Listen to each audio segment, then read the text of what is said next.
Nordal Lelandais a été placé en détention provisoire suite à sa mise en examen pour le meurtre de la petite Maëlys. Suite à la découverte d'ossements du caporal Arthur Noyer, il est également mis en examen pour l'assassinat de celui-ci. La santé mentale de Nordal Lelandais a conduit à son placement dans une unité hospitalière spécialement aménagée, UHSA, en février dernier. Ces unités sont nées en 2002.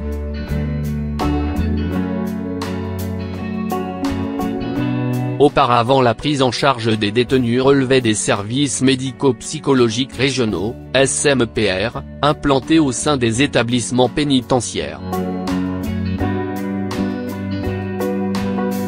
En complément des SMPR, l'administration pénitentiaire dispose donc depuis 2002 de places dans les hôpitaux psychiatriques. L'UHSA est implanté au sein d'un établissement de santé, et reste sécurisé par l'administration pénitentiaire. Celle-ci assure les transferts, le contrôle des entrées et des sorties, mais n'est pas présente au sein de l'unité de soins, sauf en cas de demande du personnel soignant. Ainsi, les portes des chambres sont ouvertes et fermées exclusivement en fonction des considérations thérapeutiques sans intervention directe de l'administration pénitentiaire.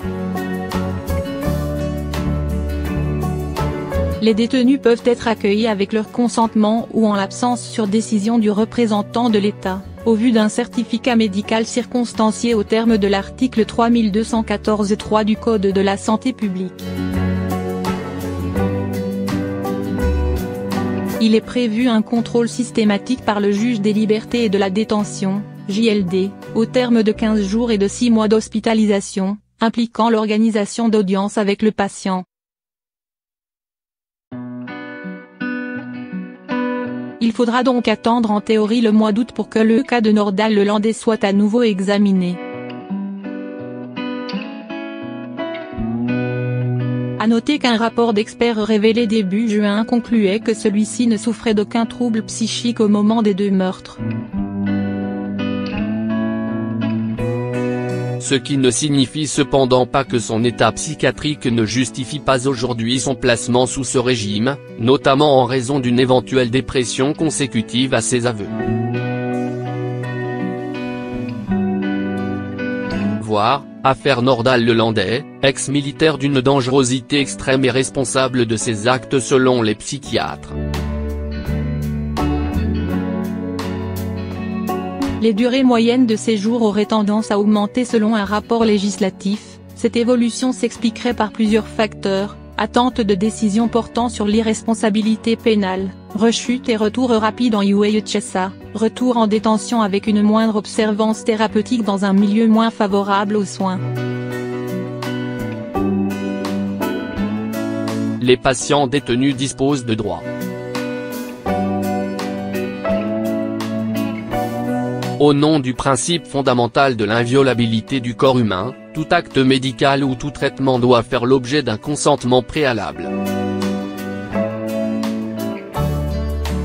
Il en découle les dispositions de l'article L. 1111-4 du Code de la santé publique qui indique qu'aucun acte médical ni aucun traitement ne peut être pratiqué sans le consentement libre et éclairé de la personne, et ce consentement peut être retiré à tout moment.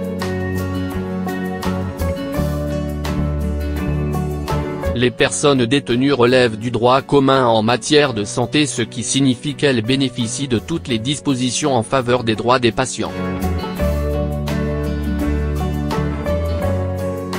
Le consentement de la personne doit être libre, c'est-à-dire ne pas avoir été obtenu sous la contrainte, et renouvelé pour tout nouvel acte médical.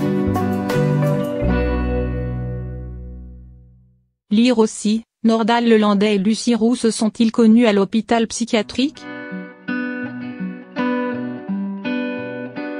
Il doit être transparent, c'est-à-dire que la personne doit avoir été préalablement informée des actes qu'elle va subir, des risques fréquents ou graves normalement prévisibles en l'état des connaissances scientifiques et de leurs conséquences éventuelles. Ce principe supporte deux exceptions que sont l'urgence et l'impossibilité de recueillir le consentement. En effet, en cas d'urgence vitale, les soins sont immédiatement prodigués. Il en est de même en cas d'impossibilité de recueillir le consentement. Le détenu a comme tout patient le droit de refuser les soins. Au terme de l'article L.